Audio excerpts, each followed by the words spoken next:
Bismillahirrahmanirrahim. Assalamualaikum warahmatullahi wabarakatuh. Alhamdulillah rabbil alamin wal aqibatu lil muttaqin wala udwana illa 'alal zalimin. Asyhadu an la ilaha illallah wahdahu la syarikalah wa asyhadu anna Muhammadan abduhu wa rasuluh. Allahumma salli wa sallim wa barik ala sayyidina Muhammad wa ala alihi wa sahbihi ajma'in wa ba'du. Qala al-musannifu rahimahullahu ta'ala wa nafa'ana Allahu bihi wa bi'ulumihi fid dharain amin. Dan berkata Imam Al-Allamah Syekh Abdul Qasim Al-Qushairi, semoga Allah Ta'ala merahmatinya dan kita mendapat manfaat serta barakah ilmunya. Tajuk yang ke-23, Ubudiyah. Allah Ta'ala berfirman, wa'bud rabbaka hatta ya'tiyakal yaqin. Sembahlah Tuhanmu sampai datang kepadamu keyakinan, yakni mati. Surah Al-Hijr ayat 99. Dari Abu Sa'id Al-Khudri radhiyallahu ta'ala anhu dituturkan, dari Abu Hurairah radhiyallahu ta'ala anhu, yang mengatakan bahawa Rasulullah sallallahu alaihi wasallam bersabda, sab'atun yudhilluhumullahu fi dhillihi yawma la dhilla illa dhilluh. Imamun adilun wa syabun nasha'a bi'ibadatillahi ta'ala. Wa rajulun qalbuhu mu'allaqun bil masajid. Wa rajulun qalbuhu mu'allaqun bil masjid idza kharaja minhu hatta ya'uda ilayhi. Wa rajulani tahabba fillahi istama'a ala dhalika wa tafarraqa alayhi. Wa rajulun dzakara Allah ta'ala khaliyan fafadat 'aynahu. Wa rajulun da'athu imra'atun ذات حسن وجمال فقال إني أخاف الله رب العالمين. ورجل تصدق بصدقة فأخفاها حتى لا تعلم شماله ما تنفق يمينه. 7 orang yang akan diberikan naungan oleh Allah Ta'ala satu hari yang tidak ada naungan selain naungannya. Pertama, imam yang adil, pemimpin yang adil. Yang kedua, pemuda yang hidup selalu beribadat kepada Allah Ta'ala.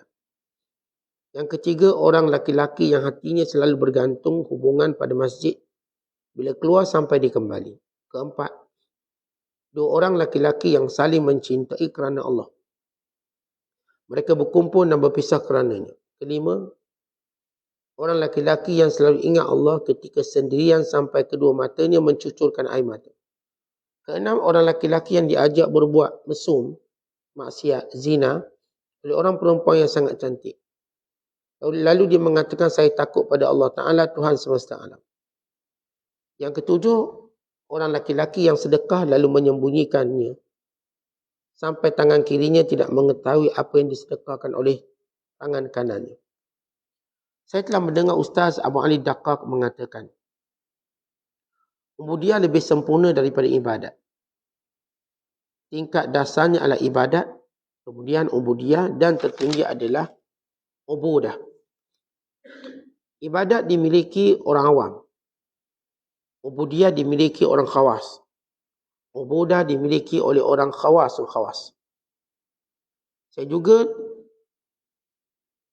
mendengar dia menyebutkan ibadat dimiliki orang yang mempunyai ilmu yaqin. Ubudiyah dimiliki orang yang mempunyai ainul yaqin. Dan ubudah dimiliki orang yang mempunyai haqqul yaqin. Dia juga mengatakan, ibadat dimiliki orang yang mujahadah. Ubudiyah dimiliki oleh orang yang mukabadah. Dan ubudah dimiliki oleh orang yang musyahadah. Barang siapa yang tidak menyimpang untuk dirinya, pembetulan terjemahan. Barang siapa yang tidak menyimpan untuk dirinya, maka dia pemilik ibadat. Barang siapa yang tidak kedekut pada hatinya, maka dia pemilik ubudiyah. Barang siapa yang tidak kedekut pada rohnya, maka dia pemilik ubudah. Menurut satu pendapat yang dimaksudkan ubudiyah ialah menegakkan ketaatan yang sungguh-sungguh dengan mengagungkan, memandang apa-apa yang datang dari dirimu dengan pandangan merendahkan. Menyaksikan sesuatu yang dihasilkan dari perjalanan hidupmu sebagai ketetapan. Menurut pendapat yang lain dimaksudkan ubudiyah dan meninggalkan ikhtiar, usaha dan pilihan terhadap sesuatu yang real sebagai suatu ketetapan. Sesuatu yang benar sebagai suatu ketetapan. Sebagian ulama berpendapat yang dimaksudkan ubudiyah adalah menolak daya upaya dan kekuatan dan mengakui sesuatu yang telah diberikan diatur oleh Allah berupa umur panjang dan anugerah. Menurut sebahagian yang lain, yang dimaksudkan ubudiyah adalah melaksanakan apa-apa yang diperintahkan dan menjauhi apa-apa yang dilarang. Muslimin dan muslimat dan penonton yang dirahmati Allah sekalian. Tajuk kita pada pagi ini ialah ubudiyah. Salah satu daripada makam-makam atau tingkatan dalam pendakian kita menjadi hamba Allah yang sebenar. Kita telah bicarakan tentang taubat, mujahadah, tentang khalwat, tentang taqwa, tentang warak, tentang zuhud, tentang sifat diam, sifat takut, sifat mengharap atau rojak, sifat duka cita, meninggalkan syahwat, khusyuk dan tawaduk, tentang hawa nafsu, dengki dan hasad, membuang sifat mengumpat, qanaah, tawakal, syukur dan yakin, sabar serta muraqabah, dan yang kita bicarakan sebelum ini ialah redha. Dan tajuk yang ke-23 ini dinamakan sebagai ubudiyah. Apa maksud ubudiyah? Bila pengarang kita memulakan dengan firman Allah Ta'ala, wa'bud rabbaka hatta ya'tiyakal yaqin. Sembahlah Tuhan kamu sehingga datang kepadamu kematian. Nama perkataan wa'bud, yakni berubudiyahlah, beribadatlah. Sampai bila nak ibadat? Sampai mati. Perkataan yakin, kalau maksudnya sehingga datang yakin sebagaimana kita maklum. Tapi yakin di sini ialah datang kematian yang tiada orang pun ragu-ragu tentang hal kematian. Kerana bila mana seorang itu mati, dia akan berada pada ilmu yakin terhadap semua yang diberitahu oleh Allah dan Rasulnya. Kalau sekarang Allah uji kita dengan perkara-perkara gaib, pahala, dosa, semua kita tak nampak. Maka keyakinan kita sekarang berdasarkan kepada ilmu, berdasarkan kepada iman yang Allah berikan pada kita. Bukan berdasarkan pada pandangan mata kita. Tapi bila mana kita mati, maka kita akan melihat pahala kita, dosa kita, syurga kita, neraka kita. Semua perkara-perkara yang gaib yang telah dijanjikan oleh Allah. Maka ini disebut yakin. Kerana bila berlaku kematian, maka disingkat hijab yang selama ini menutup seluruh manusia. Maka nampak dia akan keyakinan. Yang menjadikan hal itu ditaklukkan Nabi dan Rasul lagi. Kerana dia sudah melihat dengan sebenar. Dan ini yang disebut oleh Allah tentang penyesalan orang kafir. Walau tara idil mujrimuna nakisu ru'usihim 'inda rabbihim rabbana absarna wa sami'na farji'na na'mal salihah inna muqinun. Kalau kamu tengok orang-orang yang dahulunya melakukan kemaksiatan kepada kami, menundukkan kepala, lalu mereka berkata, kami dengar, kami dah lihat, kami dah dengar, ya Allah pulangkan kami ke dunia, kami sudah yakin. Tapi pada hal keyakinan yang tak ada faedah. Maka Allah Ta'ala ajar manusia seluruhnya, beribadatlah pada Allah sampai datang kematian. Berarti ibadat ni tak ada cuti. Ibadat ini tak ada hentinya. Maka ibadat ini tidak ada waktu dan tempohnya. Maka ini ubudiyah.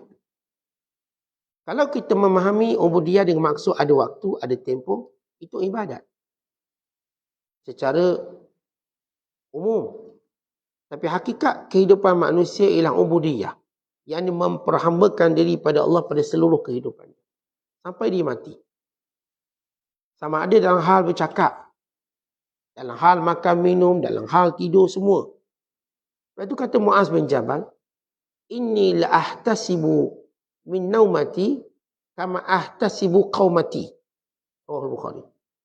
Aku mengharapkan pahala daripada tidur aku sebagaimana aku mengharapkan pahala daripada qiyamul lail aku. Kerana Muaz bin Jabal mengetahui ibadat itu bukan sekadar qiyamul lail, tidur itu juga ibadat. Itu ubudiyah. Kalau bila kita faham tajuk ni, menjadikan kita dalam seluruh pergerakan nafas, tutur kata kita tahu ini ibadat. Yang mencari rezeki itu ibadat. Yang berperang itu ibadat. Yang belajar itu ibadat. Semua kita dalam apapun posisi hidup adalah ibadat. Dan ini Allah Ta'ala sebut dalam Al-Quran. Kul inna salati wa nusuki wa mahyaya wa mamati lillahi rabbil alamin. Katakanlah wahai Muhammad, sesungguhnya baik sembahyang aku, atau korban aku, atau hidup aku, atau matiku, semuanya untuk Tuhan sekalian alam. Bagaimana Allah sebut dalam surah Al-An'am ayat 162 ini. Jadi kita faham ubudiyah itu apa? Maksudnya keseluruhan hidup kita. Itu ibadat. Bukan kita cuma faham sembahyang, puasa, zakat, haji, tutup aurat. Lalu hal yang lain kita sekular, lari daripada makna ibadat. Dan bab hiburan, akhirnya kita kata, walaupun dia pergi konsert, dia tak lupa sembahyang. Kerana kita lupa makna ubudiyah sebenar. Ubudiyah itu bukan sembahyang je. Ia meliputi semua. Walaupun dia tu tak sembahyang, tak itu, tapi dia ni sedekah. Maka kita katakan ini orang yang tak faham makna ubudiyah. Dia cuma faham ibadat khusus. Walaupun dia macam tu macam ni, tapi umrah dia tak tahu. Walaupun dia macam tu macam ni, tapi dia juga ke masjid. Bila mana kita melihat ibadat itu bersifat tukus muayyanah, macam ritual. Ibadat kita melihat pada hal tertentu, kita gagal memahami makna ibadat. Bila Allah sebut dalam Quran, kita baca surah Az-Zariyat ayat 56. Kalau nak faham lebih bagus, kita gabungkan 56, 57, 58. Apa kata Allah? Wa ma khalaqtul jinna wal insa illa liya'budun. Ma uridu minhum min rizqin wa ma uridu an yut'imun. Innallaha huwar razzaq dzul quwwatil matin. Bila Allah sebut, aku tidak jadikan jin dan manusia melainkan untuk beribadat. Allah jadikan manusia dan jin untuk ibadat. Ibadat yang Allah suruh manusia buat, dan kadang Allah ciptakan bumi dengan ada segala makanannya, minumannya, tempat tinggalnya. Berarti ibadat itu meliputi semua. Kalau Allah Ta'ala maksud ibadat bersifat khusus, maka Allah jadikan manusia dan jin letak dalam masjid je. Allah buat satu masjid je. Maka Allah sumbat semua jin dan manusia dalam masjid. Aku tidak ciptakan kamu, wahai jin dan manusia, melainkan beribadat. Masuk dua masjid. Ini tidak berlaku macam tu. Allah jadikan bumi. Allah tak jadikan masjid. Masjid itu berada dalam bumi. Berarti bumi ini seluruhnya tempat kita ibadat. Bumi seluruhnya. Bila Allah kata tidak aku jadikan jin dan manusia melainkan untuk beribadat. Ma uridu minhum min rizq wa ma uridu an yut'imun. Aku bukan suruh diibadatkan kerana keperluan aku pada mereka. Nak makan daripada mereka. Untung. Macam kita sebutlah buat sesuatu cari makan. Buat apa ni? Ni cari makan sikit lah. Bila kita buat sesuatu, kita melihat faedah yang kembali. Allah bila buat sesuatu bukan faedah kembali pada Allah. Allah tak berhajat. Sebab tu Allah kata, bukan aku nak makan daripada mereka. Wa ma uridu an yut'imun. Bukan aku nak apa-apa habuan keuntungan daripada mereka, bukan juga kerana nak makan daripada mereka.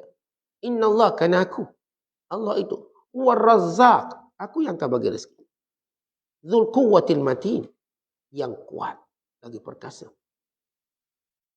Bila kita sebut tak berhajat, saya tak berhajat pada awak. Kita pergi pada dua benda. Seorang bila tak berhajat pada orang, pertama sebab dia tak perlukan wang duit semua daripada orang. Satu. Yang kedua, dia tak perlukan apa pun bantuan sebab dia kuat. Ada orang, dia bukan ada duit. Tapi bila dia tak kuat, dia berhajat pada orang. Yang tolong cebok dia, yang tolong tolak dia. Memang dia kaya, bilioner. Tapi yang tolong mandu kereta untuk dia ada, buat pintu untuk dia ada, untuk masak untuk dia ada. Jadi dia berhajat pada orang. Allah menyebut sifat benda-benda Tuhan. Pertama, Allah yang bagi rezeki. Allah tak berhajat rezeki pada orang. Yang kedua, Allah tu kuat. Tak perlukan bantuan kamu. Maka kembali pada apa yang Allah sebut dalam surah Zariyat ayat 56. Aku tidak jadikan jin dan manusia, melainkan ibadat. Kalau kita faham, sebenar, yang saya kata ibadat itu bukan duduk masjid. Ibadat itu ialah hidup kita kat dunia ni. Sampailah kita keluar dari dunia. Kalau Allah maksudkan ibadat itu cuma masjid. Saya sebut tadi, Allah tak cipta bumi. Allah cipta je masjid besar.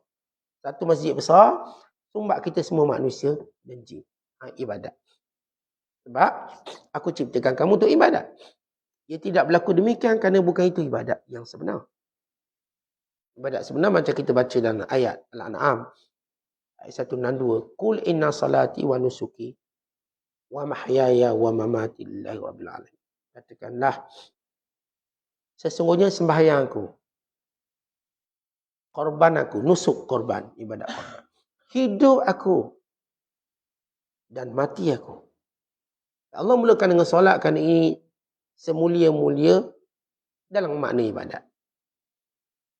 Tapi Allah sebut bersamanya juga hidup itu ibadat. Mati itu ibadat. Bahkan bila Nabi SAW menyatakan, wa fi budu' ahadikum sadaqah. Pada kemaluan seseorang kamu itu juga ada pahala. Pada kemaluan kamu ada pahala. Kita tengok kemaluan kita tak ada pahala kemaluan. Ada pahala. Lalu sahabat kata, qalu ya Rasulullah, ayati ahaduna syahwatahu.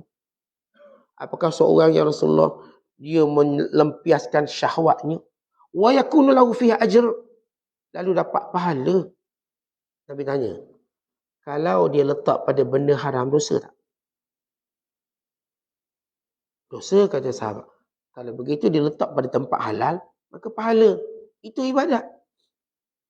Artinya tuan-tuan sekalian, mendatangi isteri, itu ibadat. Bukan sekadar ibadat sebab kita nak anak-anak soleh, zuriat baik. Bukan menjaga diri kita daripada zina. Tuan-tuan tahu dosa zina besar mana? Dosa zina ni besar, bukan kecil. Seorang bila berzina, diangkat imannya seperti ditanggalkan baju. Waktu dia berzina. Dan lepas zina, mungkin Allah kembalikan iman, mungkin tidak. Bayangkan imannya tertanggal. Besar dosa zina, bukan kecil. Sehingga kata Nabi SAW, la yazni zani hina yazni wa huwa mu'min. Tidak akan berzina orang berzina ketika dia berzina dan keadaan dia beriman. Maknanya orang ada iman tak zina. Habis yang zina tak ada iman. Maknanya teruk orang berzina ni iman dia hilang. Mungkin Allah kembalikan, mungkin Allah Ta'ala tidak kembalikan. Jadi kalau zina dosa besar, mendatangi isteri dan suami itu pahala besar. Pahala besar. Habis kalau macam tu saya makan ubat kuat tu semua boleh pahala? Boleh pahala. Sebab kita nak mendatangi sesuatu yang baik dan nak mengelak zina. Habis saya isteri pakai seksi-seksi tu dapat apa? Dapat pahala. Tapi ini semua ibadat. Semua ibadat. Oleh kerana itu kita faham makna ibadat dulu. Bukan makna yang kita faham mayang, puasa, zakat, haji. Bukan, itu bersifat khusus. Tapi kerana itu kita bincang ke tajuk ubudiyah. Kita bukan bincang tajuk solat atau zakat. Ubudiyah. Apa ubudiyah? Yakni perhambaan pada Allah dengan seluruh hidup. Kan itu pengarang kita buat satu hadis tentang 7 golongan yang akan dinaungi syurga.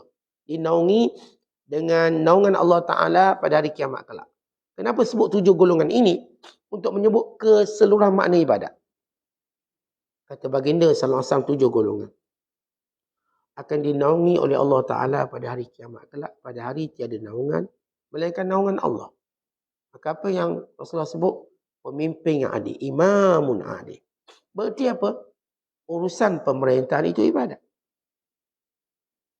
Membentuk pemimpin yang adil itu ibadat dan tanggungjawab pada seluruh umat Islam. kita kena lantik pemimpin yang adil. Itu ibadat. Itu tak ada, bukan terpisah daripada makna ibadat. Bukan kita ni raja masjid surau, bak kepimpinan, dia lah siapa pun. Bukan, itu kesalahan memahami makna ubudiyah. Bila Bani Israel tidak mempeduli lagi siapa pemimpin mereka yang naik, akhirnya mereka dibinasakan oleh Allah. Binasa. Lalu bila binasa, tak ada orang yang nak naik jadi pemimpin. Tetapi bila tengah agak-agak ada banyak manfaat, ramai nak jadi pemimpin. Dapat gaji banyak, dapat kereta, tak dapat helikopter, tak dapat kereta pun dapat helikopter, dapat kapal terbang. Ramai orang nak jadi pemimpin kerana keistimewaan yang ada. Ada tak orang nak jadi pemimpin tanpa keistimewaan itu? Tidak ada. Melainkan orang bertakwa. Yang benar-benar bertakwa. Tak meletakkan itu sebagai asasnya. Maka Bani Israel pun hancur. Akhirnya mereka nak kembali kepada kemuliaan. Apa pertama mereka perlu buat? Cari pemimpin. Kemudian yang pertama, bila kita nak, ialah cari pemimpin. Lalu apa mereka buat? Mereka jumpa dengan Nabi Samuel AS. Wahai Samuel, kami, macam kamu tengok, dikeluarkan dari negara kami, dibunuh anak-anak kami, wanita-wanita kami. Tak ada orang protek. Kami pecah. Kata Samuel, Allah Ta'ala akan lantik pemimpin, tapi aku bimbang kamu tak setuju. Dia kata, mereka bagaimana tak setuju? Kita dah teruk ni, kita setuju je apa yang baik-baik. Kita setuju je. Ada dua benda yang menjadikan pemimpin Bani Israel tak setuju. Kedua ni berat. Pertama, diwajibkan kamu berjihad. Oh, bila sebut wajib jihad, tak boleh seorang pun bunuh. Dosa. Akhirnya mereka kata, tak boleh ke? Cara lain? Untuk kembalikan kemuliaan kami, tak boleh. Kena jihad. Yang kedua, kamu kena ada pemimpin. Siapa pemimpin kami? Akan ditunjuk pemimpinnya bernama Talut. Mereka tolak kepimpinan Talut. Kenapa? Talut ni baik, soleh, bertakwa. Hanya kerana Talut bukanlah orang kaya. Orang yang tak boleh cakap baik ekonomi. Kaya. Dia ada ketulusan iman. Lalu kata Nabi SAW, kalau tamu tak nak, tak dapat. Tak dapat kembali pada kemuliaan. Akhirnya mereka redha paksa. Terima kepimpinan Talut. Yang berkesudahan bagaimana Talut sebagai pemimpin adil membawa kemenangan kepada umat Islam Bani Israel ketika itu. Jadi, bila Rasulullah sebut pertama ialah pemimpin, supaya tuan-tuan tahu makna ubudiyah itu ialah kepimpinan dalam makna politik. Orang cuba lari daripada politik, dia telah buang makna ubudiyah. Rasulullah mulakan dulu sekali pemimpin yang adil. Dan surah Furqan, Allah ajar orang beriman doa. Waja'anna lil muttaqina imama. Ya Allah, jadikan kami pemimpin. Kami. So, setiap orang perlu melihat dirinya pemimpin. Untuk apa rasa lebih tanggungjawab? Bila Rasulullah sallallahu alaihi wasallam menyatakan kullukum ra'in wa kullukum mas'ulun an ra'iyatik. Setiap kamu pemimpin dan setiap kamu bertanggungjawab dengan apa yang kamu pimpin. Kata orang yang membawa jiwa kepimpinan, dia bawa jiwa kematangan. Matang. Tuan-tuan tengok anak-anak kita, kalau dia mula berjiwa pemimpin, dia akan jaga adik-adik dia. Dia akan jaga adik-adik dia. Dia tak fikir dia dah. Sebab pemimpin, dia mula fikir orang lain, bukan dia. Bagaimana tuan-tuan fikir kita bukan pemimpin. Kalau kita mula berfikir tentang orang lain, kita dah ada jiwa pemimpin. Kita suami sebagai contoh. Kita fikir untuk siapa? Kita mula fikir isteri kita, anak-anak kita. Zuriat bakal dia lain. Kerana kita pemimpin, sebab tu kita fikir macam tu. Atas apa peringkat, kita tak beli baju pun tak apa, anak-anak ada baju. Kita duit ni, walau kita yang kerja, biar boleh anak sekolah, anak belajar. Hak kita sikit-sikit cukup. Anak ni nak beli laptop, nak beli telefon pintar, anak ni. Kita telefon sabun je. Kenapa? Tak apa, kita tak ada masalah. Kerana kita fikir dia. Kenapa? Kerana kita pemimpin. Pemimpin, dia punya gaya dia macam tu. Dia akan berkorban untuk orang di bawah dia. Bukan dia minta orang bawah berkorban untuk dia. Tuan-tuan akan jadi ayah, jadi mak. Asal tak kita rasa nak berkorban untuk mereka? Atau tuan-tuan fikir, anak saya kena korban untuk saya. Saya tak rasa ada mak ayah fikir macam tu. Kalau awak nama mak ayah, awak ada bersedia untuk berkorban untuk mereka. Kenapa? Kerana awak bawa jiwa pemimpin. Dan anak pula bila nanti dia matang dewasa, dia bawa jiwa pemimpin, dia pula yang sanggup korban untuk mak ayah dia. Kan dia pula yang membawa jiwa kepimpinan. Maka dia tengok ayah tua, ayah sakit, dia cuti, sanggup berhenti kerja untuk jaga. Kan dia dah ada jiwa kepimpinan. Dia tak peduli diri dia. Kalau anak-anak kita tak peduli, cuti pun tak nak ambil, nak jaga kita. Kita tahu dia tak ada jiwa kepimpinan. Dia cuma jiwa keakuan. Selfish. Ananiah yang kuat. Jadi Rasulullah sebut pertama pemimpin. Kedua, baginda sallallahu alaihi wasallam sebut, dan pemuda yang sibuk melakukan ibadat. Dia pemuda tapi sibuk buat ibadat. Biasa orang tua sibuk buat ibadat. Sebab apa? Dah pencing, masa banyak, maksiat pun dah semua buat. Tiba-tiba pemuda. Maknanya dia dari muda sudah diselamatkan daripada banyak medan pertempuran syahwat. Dia dah berjaya. Sebab kata ulama, bila kita di zaman muda, kita berada di medan pertempuran syahwat. Ramai yang jatuh. Kalau tuan-tuan tengok pemuda-pemuda dan termasuk kita yang pernah lalui zaman muda, kita tewas atau tidak? Masjid tak pergi, surau tak pergi, mana ilmu tak pergi. Berawet lagi, berpakwa lagi, hulu ke hilir. Sekian. Sampai kita dah umur lebih, lepas si muda, Isa. Awet kita dah kahwin.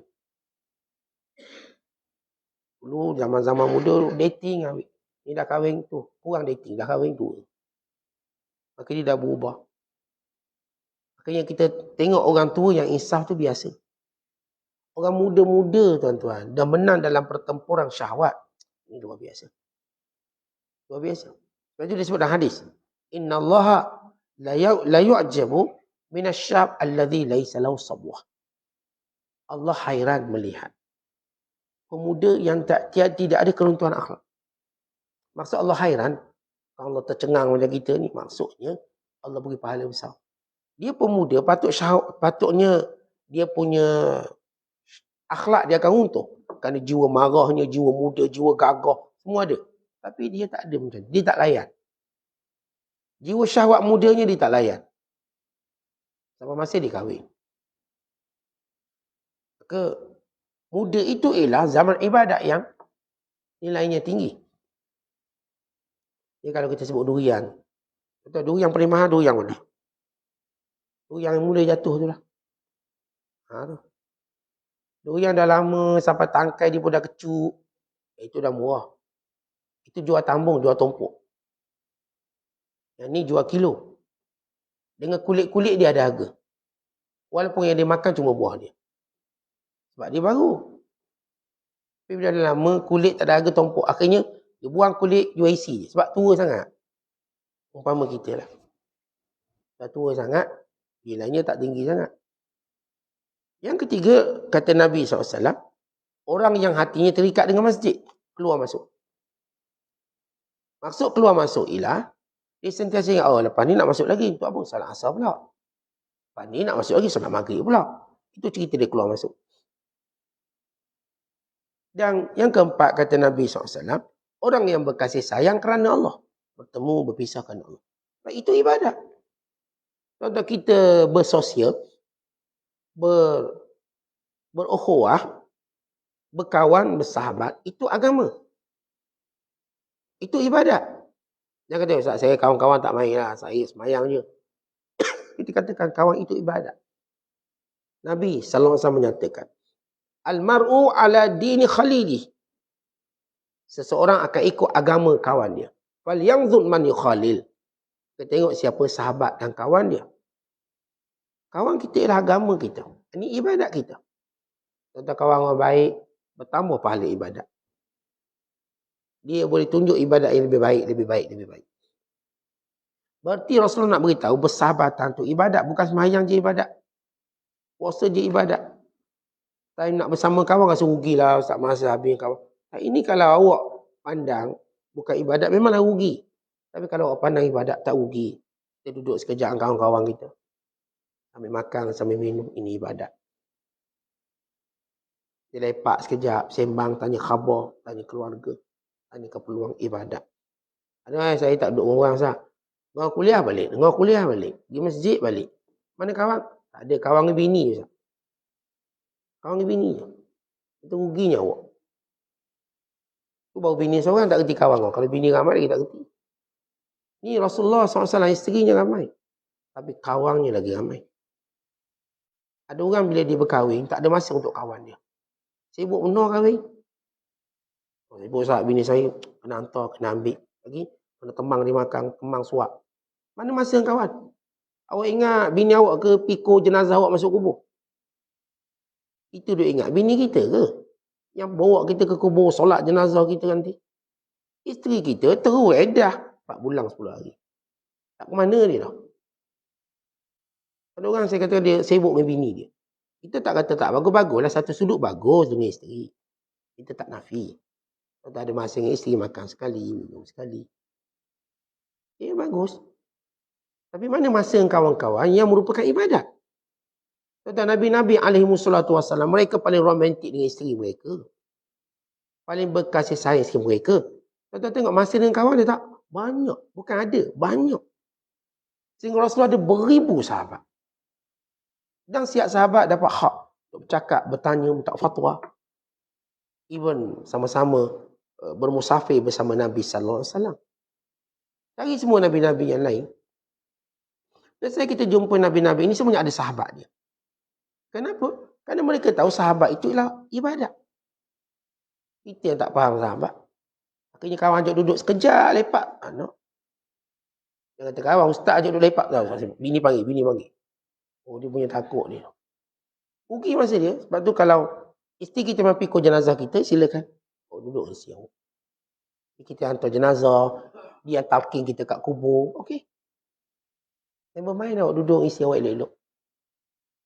Nanti mati saya awak mandikan jenazah awak. Dikafankan. Kemudian dia pun hantar ke kubur. Naik masjid awak tu. Hantar sana. Naik perotor hantar. Dia pun gali kubur. Dia pun tanam. Dia pun talking kita.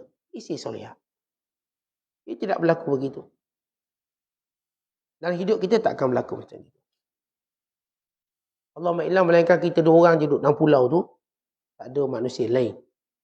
Mungkin berlaku. Suasana sekarang. Bila Rasulullah SAW menyebut bila seorang mati. Disembahyangkan oleh 40 orang yang beriman. Yang ikhlas. Maka wajib dia masuk syurga. Maksudnya 40 orang tu apa? Itulah kawan tuan-tuan. Yang nak ikhlas ni mesti dia baik dengan tuan-tuan. Kalau dia kenal kita pun tak berapa nak ikhlas macam mana. Dia persahabatan bila bagus. Maka datang ikhlas. Bila Rasul sebut kalau dia 100 orang, oh lagilah dijamin syurga. Wajabat lahul jannah. Syufi'at lahu. Diwajib baginya syurga, disyafaatkan untuknya. Kita kalau disemai oleh 100 orang yang ikhlas kepada Allah. Tak mungkin datang 100 orang ni kalau tuan-tuan bukan jenis orang berkawan. Tuan-tuan jenis orang berkawan. Tuan-tuan buktikan bagaimana ibadat kita dan bersahabat. Ibadat kita dan sahabat baik. Cegah kemungkaran, menyuruh kebaikan. Ini kita bertemu berpisah kerana Allah. Maka kawan-kawan seumpama ini tuan-tuan sekalian. Ini ibadat. Jadi kita nak faham. Isteri jangan halang suami untuk bersahabat. Kerana itu ibadat. Dan suami juga begitu. Jangan halang isteri berkawan. Itu ibadat. Itu je kawan bini kita. Tunggu seorang kat rumah. Tak boleh. Isteri kita juga perlu bersahabat dengan sahabat-sahabat yang baik. Kita kuliah bawa sekali isteri. Biasa kita berkawan. Dengan kita kawan dengan suami dia kawan dengan isteri kita. Maka ada persahabatan. Ini punca-punca keuntungannya akhirat kelak. Yang kita je kawan ramai. Ngeteh kita kawan. Mancing. Isteri duduk rumah jaga anak. Tapi dia tak berhak berkawan. Dia berhak. Ini sahabiat. Mereka berkawan sesama mereka. Mereka duduk. Mereka bersembang. Dalam hadis apa nama ni, Aisyah radhiyallahu ta'ala duduk dengan isteri selain bincang khas suami masing-masing. Bincang secara, bukan ngumpat suami. Bincang secara umum lah. Sebab dia jadi kebiasaan, isteri kau sembang, dia cerita suami dia. Suami pula kau sembang, dia cerita isteri dia. Cuma bila kita bercerita tadi, itu normal, bukan satu benda pelik. tidak membabitkan maruah dia. Kita bercakap dalam hal umum. Hal umum yang semua sama. Suami sama, isteri sama. Maka di sini kita bersosial. Dan itu ibadat. Bila umat Islam memahami ibadat dengan maksud uzlah, tidak bersahabat. Maka ketimpangan makna ubudiyah.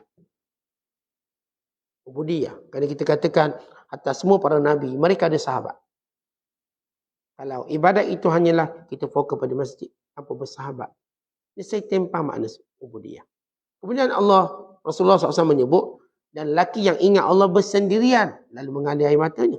Maka ini secara khusus pula. Seorang-seorang, biar menangis ketika kita bersendirian. Jauh lebih baik daripada menangis bersama orang lain. Kerana bila kita menangis depan orang, dia akan punya 1000 tafsiran. Sebab apa menangis? Oh, sebab dia mungkin kita katakan dia sedang rasa takut pada Allah. Setengah lain kata dia menangis sebab sakit perut kot. Dia menangis sebab lapar kot. Menangis sebab gaduh dengan bini kot. Apa tu bawa dalam kuliah menangis. Gaduh dengan bini ni. Atau dia mungkin sebab anak dia masuk ward. Ada 1000 penafsiran bila kita menangis depan orang.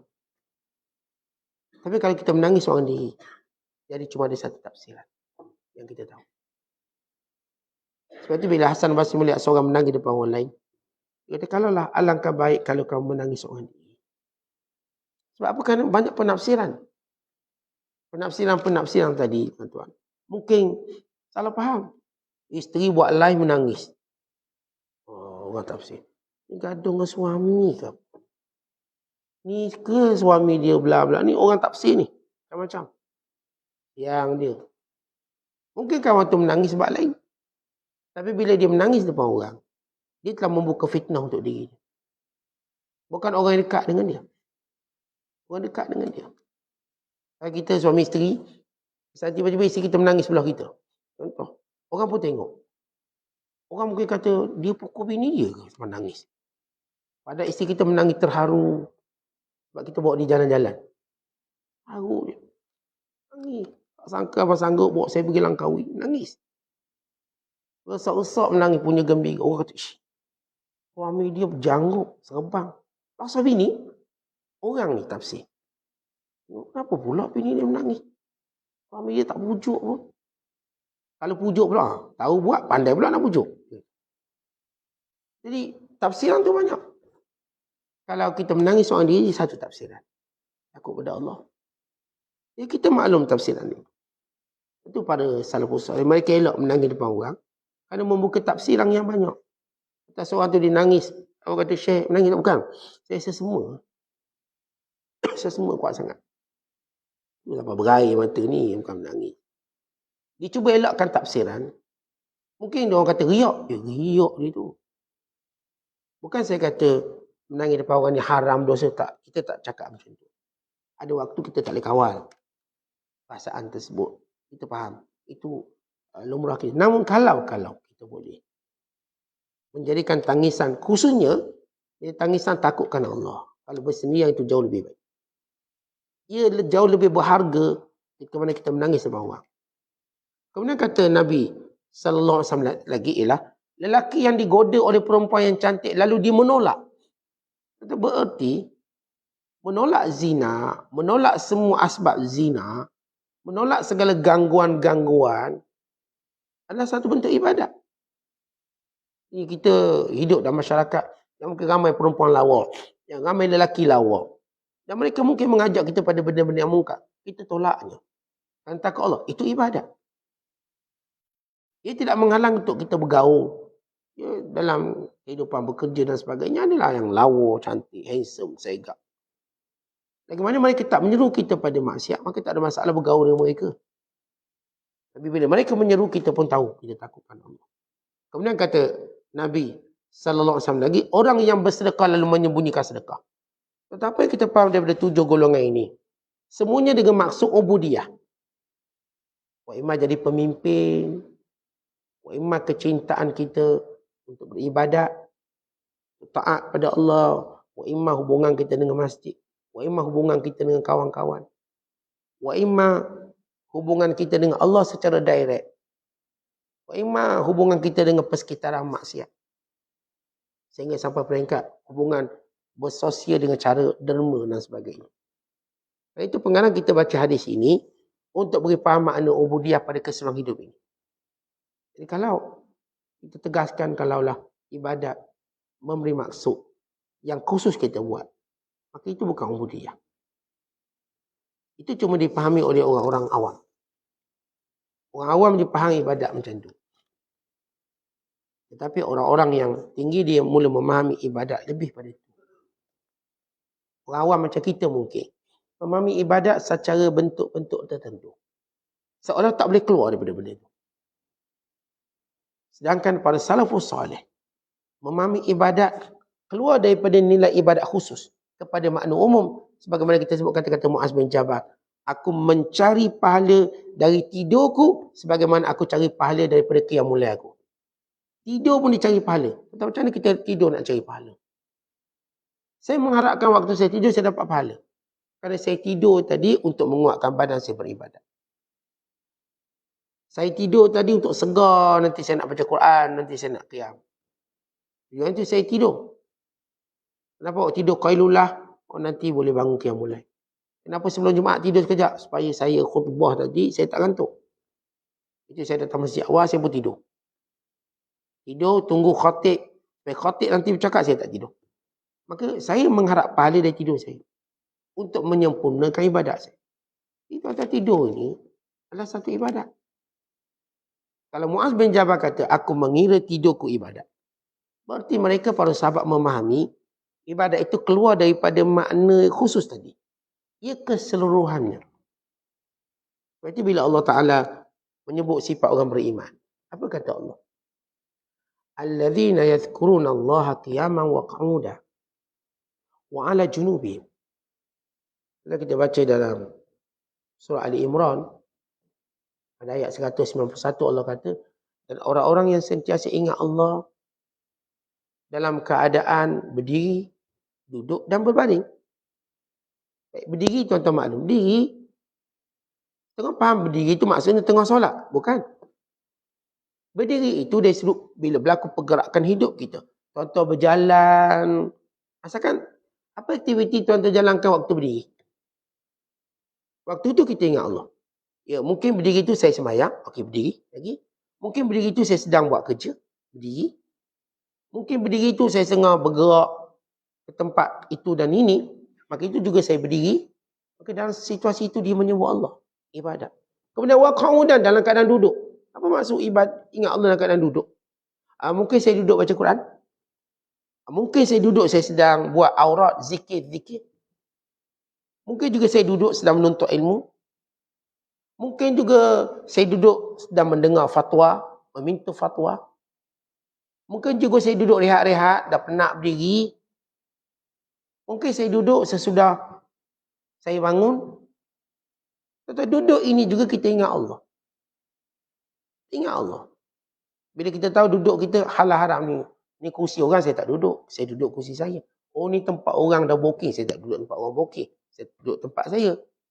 Kerana kita tak ingat Allah dalam bab hukum. Kalau tak ingat hukum, kita langgar je. Dan ketika berbaring. Kata apa ibadat ketika berbaring? Wa ala junubihim. Dan ketika dia baring, dia ingat Allah. Baring, ingat Allah. Tak lagi kita dengar baca Quran ketika baring. Dan mak kita marah kalau baca Quran tengah baring. Kau ni tak beradab. Tapi Allah sebut. Ketika berbaring, dia ingat Allah. Baik, agak-agak baring tu, tuan-tuan boleh buat apa baring? Dalam makna ingat Allah. Saya zikir, saya baca doa, tidur. Atau saya mungkin baca hafazan saya. Dan mungkin juga baring dengan maksud saya bersedia nak tidur untuk bangun subuh esok. Maka itu ibadat. Kenapa awak tidur ni? Nak bangun subuh. Tidur lewat kan tak bangun. Tidur awal. Berarti tidur dia itu ibadat. Dan dia ingat Allah. Atau waktu dia tidur dia dah ingat nak bangun. Kata orang beriman. Bila dia tidur dia akan ingat bangun. Dia tak ada tidur. Bangun bila? Tak tahulah bangun kiamat bangun saya pun tak tahu. Ada kita kalau tidur je kita dah set nak bangun pun. Tidur sekejap nak bangun asar ni. Asar tidur lagi nak bangun maghrib ni. Maghrib ngantuk juga tidur. InsyaAllah. Saya akan tidur. Ni kenapa tidak awak? Pukul 3 nak bangun, nak qiyamul lail. Jadi bila Allah sebut ayat dalam Ali Imran, ayat 191, menunjukkan keseluruhan hidup kita itu ibadat. Inilah dia ubudiyah. Kalau tuan-tuan faham ibadat, semayang, baca Quran, itu ibadat. Betul. Tapi bila kita faham semua ini, ibadat itu ubudiyah. Rambang pada Allah. Dan dia ada tingkat paling tinggi sekali dipanggil tingkat abud. Ataupun juga disebut sebagai peringkat tertinggi ini sebagai ubudah. Ubudah maknanya lagi tinggi. Kan dia membabitkan hati. Kita pertama ibadat. Ibadat ni fizikal yang khusus. Pada tempat yang khusus.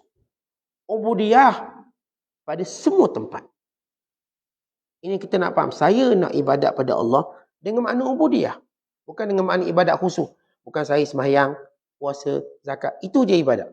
Dengan makna umum. Yang disebut sebagai ubudiyah. Yang saya sebut kata-kata Abdul Wahab Asy'arani. Syekh Abdul Wahab Asy'arani sebut. Saya suka kalau tukang kayu menjadikan gergajinya sebagai alat zikir. Saya suka kalau tukang jahit menjadikan jarumnya, benangnya sebagai alat zikir. Yang saya kata, saya suka tukang masak yang menjadikan senduk dan kualinya sebagai alat zikir. Saya suka kepada yang bawa Grab atau yang jadi teksi menjadikan steeringnya sebagai alat zikir. Saya suka menjadikan seorang suami yang mengangkat barang-barang, menjadikannya sebagai barang-barang itu zikir. Nak angkat zikir, letak zikir. Dengan maksud tuan-tuan dalam semua kehidupan. Saya suka kepada ibu-ibu yang mendodoikan anaknya dan menjadikan setiap buaian anak itu sebagai alat zikir. Kalau zaman kecil-kecil dulu, zaman buai ni. Sekarang tak berbuai dah kita ni. Zaman buai. Kalau tuan-tuan masih ingat, kalau tuan-tuan pengalaman paling kecil tuan-tuan ingat. Umur tuan-tuan masih kecil. Saya ingat paling kecil saya dibuaikan oleh mak saya. Buai. Botol susu. Botol susu diganti dengan air TO. Mbak air TO. Tidur. Bila mak kita suruh masuk buai, kita faham maknanya tidur. Tapi nak boleh tidur, bagaimana ibu ini, dia tak pegang zikir. Dia jadikan buai kita sebagai alat zikir. La ilaha illallah. Kalau lepas tidur, lagi kuat buai tu. Goyang ini. Lagi lepas itu, lagi laju. Ya, anak pun takut tidur. Tapi dia jadikan tu zikir. Tetapi ini ubudiyah. Si ibu tidak terlepas dari zikir oleh ayah anak dia. Kita tak nak orang yang saya katakan terikat dengan ibadat dengan makna khusus. Akhirnya, dia tak boleh buat ibadat dalam hal lain-lain. Saya katakan semua orang ni pelaut-pelaut, tukang kelaut. Jadikan setiap jala, setiap pukat, setiap pancing, setiap jorang sebagai alat zikir. Wang, zikir. Tarik, zikir. Itulah dia ubudiyah. Menjadikan keseluruhan hidup kita dengan makna zikir. Bukan kita bersifat zikir khusus. Kalau yang tu kita buat, itu cuma namakan sebagai ibadat. Tapi kita nak pergi tahap pada tinggi ubudiyah. Dan mungkin tahap paling tinggi pada itu ialah ubudah, membabitkan hati kita. Itu para ulama kata Abu Ali Daqqaq, ubudiyah lebih sempurna daripada ibadat. Sebab ibadat pada keadaan khusus. Ubudiyah keseluruhan hidup. Tingkat dasarnya baik secara tingkat dia. Pertama ibadat. Yang orang dah sembahyang, dah puasa, zakat, bagus lah tu. Yang kedua tingkat dia naik ubudiyah. Itu melihat keseluruhan hidup.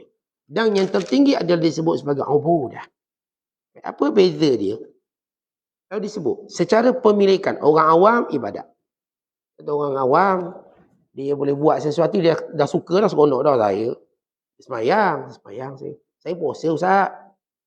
Dia yang lain dia terlibat dan terjebak, dia macam tak ambil dulu. Tak ambil. Bagi dia semayang. Kita ni jangan celah orang pergi konsert. Dia semayang. Ya, dia. Jangan celah ni sebab paling kurang pun disokong Palestin. Kita pergi pada makna yang bersifat ibadat yang kita fahami. Tapi bukan keseluruhan.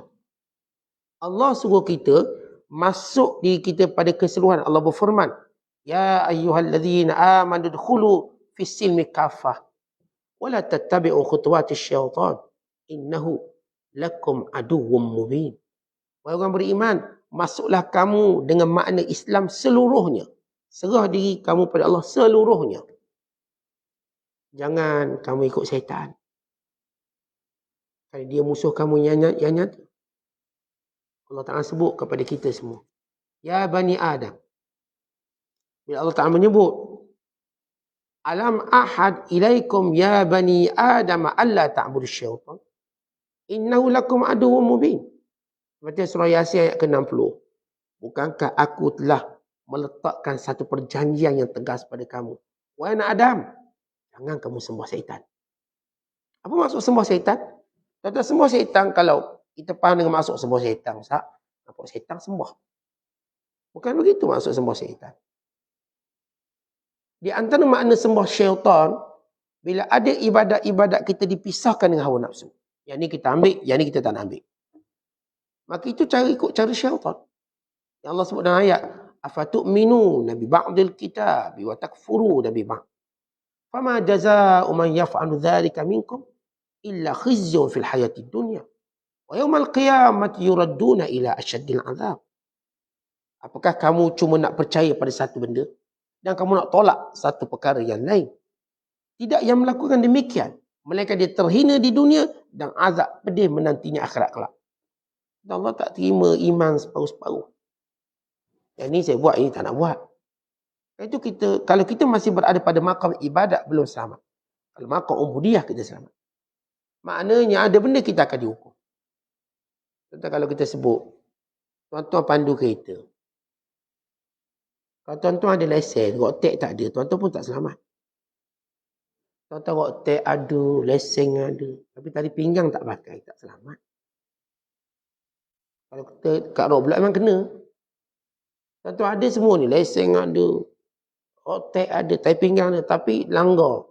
Lalu undang-undang lalu lintas, bawa lebih pada hak pemanduan, 110, tak selamat.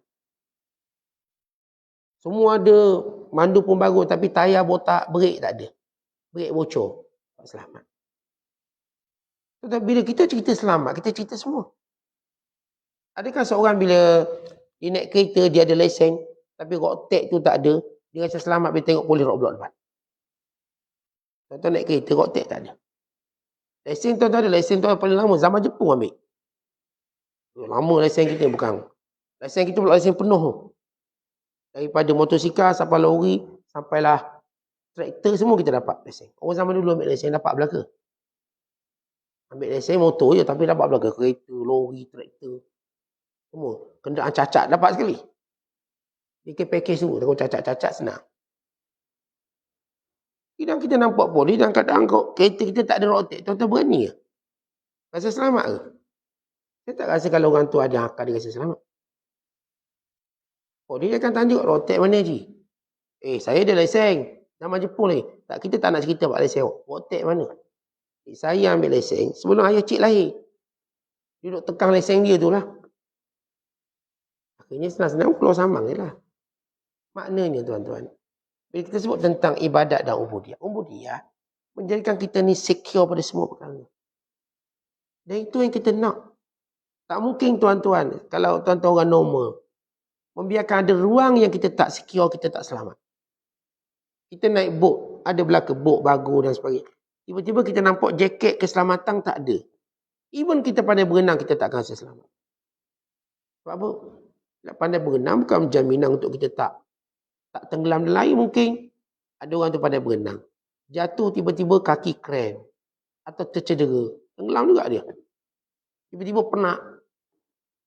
Tapi kalau dia pakai jaket, dia mungkin penat, jaket pun ada. Dia mungkin cedera kram, tapi jaket dia ada. Artinya ada tambahan dia. Kemudian ada kawan dia pula, kawan dia mungkin tengok. Maka kita mencari, kita pasti cuba untuk cari 1001 keselamatan. Kita ni tuan-tuan manusia Allah jadikan. Ada satu dia membahayakan kita, kita pun cepat-cepat tutup tempat bahaya. Apatah lagi akhirat kelak. Akhirat kelak. Kadang-kadang kita cerita bahaya yang mungkin tak wujud. Yang jual insurans kata ambil insurans, nanti untuk anak awak yang kalau sakit-sakit. Kita pun ambil. 2 tahun, tak ada apa-apa berlaku. Tapi bagi kita yang bijak, pasti kita ambil juga walaupun tak berlaku. Kita bilang, kalau berlaku. Bagaimana akhirat kelak? Yang jauh lebih pasti benda tu. Berbanding dunia ni tak pasti. Orang yang ambil hibah, yang ambil sekian, itu tak pasti. Pun dia ambil kerana dia fikir mungkin. Mungkinnya tadi dia tengok berlaku pada orang lagi dia rasa kuat mungkin tu. Betul lah kawan saya. Masuk hospital dia tak ada insurans, teruk dia. Lagi kuat kita nak ambil cepat-cepat. Hanya kita melihat sesuatu yang mungkin berlaku. Walau mungkin jauh pada kita, tak berlaku pada kita. Tentang akhirat.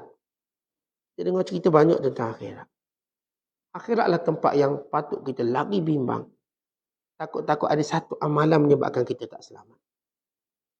Kan itu Rasulullah SAW minta maaf dengan sahabat. Takut ada-ada aku buat sesuatu. Kata Rasul, kalau ada di kalangan kamu yang mungkin aku tersilap itu dan ini, minta maaf ataupun kau balas balik. Itu ada sahabat kata, ya Rasulullah kamu pernah buat pada aku. Aku nak tuntut lagi ini. Hanya kan Rasulullah tertolak kain suginya pada perut kawan. Bukan kawan tu nak tuntut pun. Tapi saja. Bila Rasulullah SAW pun bimbang. Walau Rasulullah ni maksum. Maksum. Nabi tak buat sakit hati orang. Melainkan kerana perintah Allah. Kalau orang sakit hati pun sebab perintah Allah. Bukan kerana Nabi ada kemahuan nafsunya dan menyakitkan orang. Tidak. Kalau Nabi tegur semua perkara memang sakit hati. Nabi tegur orang buat ni memang dia orang sakit hati. Marah pada Nabi SAW. Rasulullah tak buat sakit hati yang bersifat kehendak Rasulullah SAW. Rasulullah yang maksum ni pun bimbang takut ada salah orang. Nabi kata siapa yang ada buat salah orang baik kamu minta halas kan. Susah akhirat kelak tuan-tuan ingat senang tak pusat. Saya haji 14 kali. Umrah sekali ngaji tu 140 kali. Derma Palestin jangan cerita. Bukan cerita kebaikan tu. Kalau ada awak buat jahat dengan orang, bimbang yang tu awak masalah. Satu tu je. Tuan-tuan ini orang beriman, dia sentiasa bimbang ada satu je kesalahan. Dia tak akan lihat kebaikan yang banyak. Dia tak akan tengok benda tu. Dia lihat apa yang dia salah untuk dia baiki sekarang. Dan itu dia orang beriman sebenar. Sentiasa bimbang, takut. Kita bimbang, saat dulu ada perkataan saya takut. Mak ayah saya tergurui, saya pun tak tahu. Mak dah meninggal. Saya dah meninggal. Padahal dia dah nak baik ni. Mak dia bangga depan orang. Tapi dia bimbang, takut sepanjang jaga mak ayah ada benda tak kena. Ini ubudiyah. Orang-orang yang faham benda ni, tuan-tuan, ini ubudiyah. Dia tak selesa dengan ibadat khusus dia. Tapi dia melihat secara umum. Takut-takut kita menyakiti jiran, kita pun tak tahu. Bila Rasulullah SAW, ada seorang perempuan. Dia puji depan Rasulullah, ya Rasulullah. Perempuan ini, yang mulai malam hari. Puasa siang hari. Maksudnya puasa sunat. Puasa wajib jangan cerita. Banyak. Illa annaha tu'zi jiranha. Tapi dia suka sakitkan jiran dia. Mulut dia tu. Nabi SAW kata dalam neraka. Kadang-kadang mulut kita ni suka sakitkan orang. Dan suka campur hawa. Ada je isu-isu. Kita siap. Mula nak ngulas tu. Ngulas kita nak sakitkan hati orang.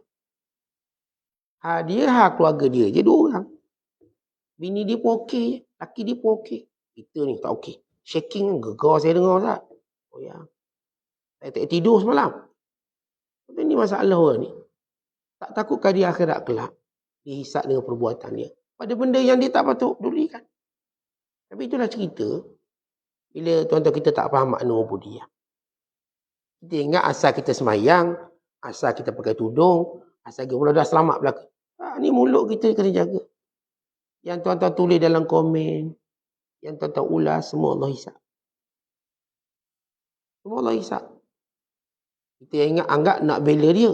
Ingat. Takut bela dia tu melawan agama pula. Lawan agama pula. Ayat yang kita cakap. Tuan-tuan saya ataupun kita tengok. Siapa pun yang bercakap hari ni pada suatu benda yang menyesyarat. Pasti dia akan melakukannya sebenarnya. Yang cakap, yang komen lebih-lebih. Nanti kena tak kepala sendiri. Cakap lebih-lebih. Cakap seolah-olah. Macam manusia ni tuan-tuan bila diberi lidah. Dia macam dia macam ekor lembu yang libah kiri kanan. Suka dia nak cakap apa. Kita ingat ni lidah. Ada penjara dia, ada gigi dia, ada bibir dia. Supaya kita jaga betul-betul jangan keluar melainkan perkataan baik. Tuan-tuan nak komen baik-baik. Tuan-tuan nak komen cara apa pun, komen baik-baik. Perkataan kita dihisap. Allah melihat. Kita cakap benda-benda yang menyalahi agama. Cek dulu perkataan kita menyalahi agama atau tidak. Ini orang yang faham makna ubudiyah. Kemudian para ulama menyebut bahawa ibadat milik orang awam, ubudiyah milik orang khusus, dan ubudah milik orang khawasul khawas. Ibadat ini pada ilmu dipanggil ilmu yakin. Manakala ilmu yakin maksudnya dia ada satu ilmu yang didengar maka dia yakin. Pada ubudiyah pula dimiliki oleh ainul yakin, dilihat benda tu maka dia yakin. Dan bagi ubudah dimiliki oleh hakul yakin. Hak gabungan apa yang didengar, apa yang dilihat dan dilihat secara hakikat, maka dia panggil hakul yakin. Paling tinggi sekali. Dan setengah menyatakan bahawa ibadat orang yang mujahadah maksudnya masih terbeban. Contoh kalau tuan-tuan buat ibadat masih rasa beban. Nak juga Ustaz ngaji-ngaji. Tuan-tuan sedang bermujahadah. Kita dalam peringkat pertama baru ibadat. Dan bagi orang yang dipanggil ubudiyah dia mukabadah. Apa maksud mukabadah? Di sini diterjemah sebagai terbebani dengan cubaan yang berat. Daripada perkataan kabada yukabidu. Artinya orang ni tuan-tuan ialah orang-orang yang bersungguh-sungguh. Sungguh-sungguh. Kalau kita sebut mujahadah, orang yang melawan apa yang menjadi satu halangan dia. Nafsu malas, nak pergi kuliah, kawan pula tak jadi kuliah. Itu nak mujahadah belaka. Nak pergi kuliah, suami pula tak nak hantar. Atau bini pula tak nak ikut. Segi kuliah, bini ikut. Ni bini tak nak ikut. Itu pun susah hati. Kita mujahadah, lawan lah. Tak apalah bini tak ikut, kita pergi juga. Tak apalah kawan, mujahadah. Pergi pula ustaz lain pula ceramah. Mujahadah pula gitu, ustaz lain. Bukan ustaz tu. Mujahadah lagi kita, tak apalah. Ini kan majlis ilmu, lawan. Mukabadah pula, merujuk bagaimana kesungguhan dia. Dia dah lazat benda ni, tapi nak sungguh. Dia panggil mukabadah. Dan manakala ubudah dimiliki oleh orang musyahadah. Musyahadah atau orang yang sudah rasa dekat dengan Allah. Orang yang sudah nampak tanda-tanda bagaimana Allah mendekatkan dirinya kepada dia. Ini musyahadah yang dekat dengan Allah. Dia merasakan nikmatan yang tersendiri. Kemudian kata ulama lagi, barang siapa, ni silap terjemahan disebut, siapa yang tidak merendahkan dirinya, maka dia ibadat. Bukan. Barang siapa yang tidak menyimpang untuk dirinya, maksudnya dia tak kedekut. Itu dia ahli ibadat. Dan barang siapa yang hatinya tak kedekut, maka itu ahli ubudiyah. Dan barang siapa yang dia tak kedekut untuk nyawanya, ini panggil ubudah. Ini kita ada, kata kita tak ada simpang untuk kita, pemurah. Tapi hati kita masih berkira. Harta di tangan dilepaskan, tapi hati masih sayang untuk berpisah. Banyak juga bagi tu Ustaz. Ingat. Bila kita buat sedekah-sedekah, kita teringat. Kenapa hati masih belum rela lepas 100%. Saya beri ni. Kalau tak beri, banyak duit bulan tu. Dia macam tu.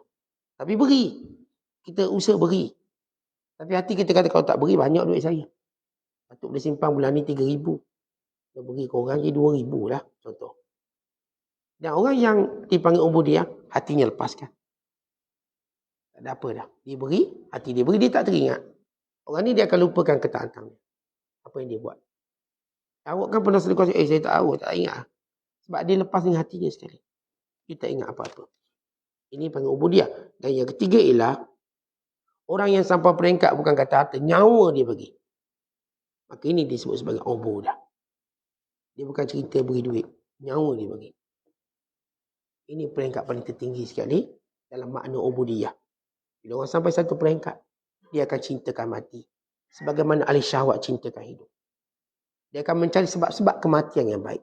Sebagaimana ahli syahwat mencari sebab-sebab kehidupan yang baik. Ahli syahwat macam kita cari semua sebab-sebab kehidupan yang baik. Kita besar, rumah besar. Sebab-sebab kehidupan yang baik. Tapi ahli ubudah, dia mencari sebab-sebab kematian yang baik. Macam mana saya nak mati baik? Kata kita duk fikir setiap hari macam mana nak hidup baik. Tuan-tuan fikir untuk anak-anak tuan-tuan. Tapi pernah tak kita terfikir macam mana saya nak mati yang baik? Atau kadang umur 60 pun masih belum terfikir bagi macam mana nak mati baik. Masih lagi fikir macam mana nak hidup yang baik. Itu kita masih lagi kurangkan gula. Untuk hidup yang baik. Tapi dosa belum kurangkan. Gula dah kurangkan, lemak dah kurangkan, daging dah kurangkan, nasi dah kurangkan, semua dah kurangkan. Tapi masalahnya kuliah pun dikurangkan juga. Kuliah dikurangkan, baca Quran dikurangkan, yang mulai dikurangkan, sedekah dikurangkan. Maka ini orang-orang yang tidak melihat bagaimana mencari keindahan untuk mati. Contoh kalau kita dah nak mati, maka kita akan cari sebab-sebab yang menjadikan mati kita indah. Mati yang indah. Maka kenalilah orang-orang baik. Nanti dia akan solat jenazah untuk kita. Ini mati yang indah. Biar tok guru kita semua solat jenazah kita. Ini mati yang indah. Yang mereka tu menyaksikan. Ini, begitu kita kena buat sesuatu. Supaya kita dapat makam dan kedudukan tersebut. Ini saya katakan kita duk cari kehidupan yang indah. Walau pada umur tua dah nak masuk kubur. Carilah kehidupan yang indah. Bukan kita kata tak boleh. Tapi mana dia kehidupan indah akhirat kita nak. Dekat dah selangkah lagi nak bertemu dengan Allah. Hiasi diri kita. Pertemuan kita dengan Allah seperti pertemuan pengantin dengan pengantin. Seronok, gembira, teruja. Itu yang kita nak kematian. Baik. Ini makna ubudiyah sebenar. Wallahu a'lam bishawab. Assalamualaikum.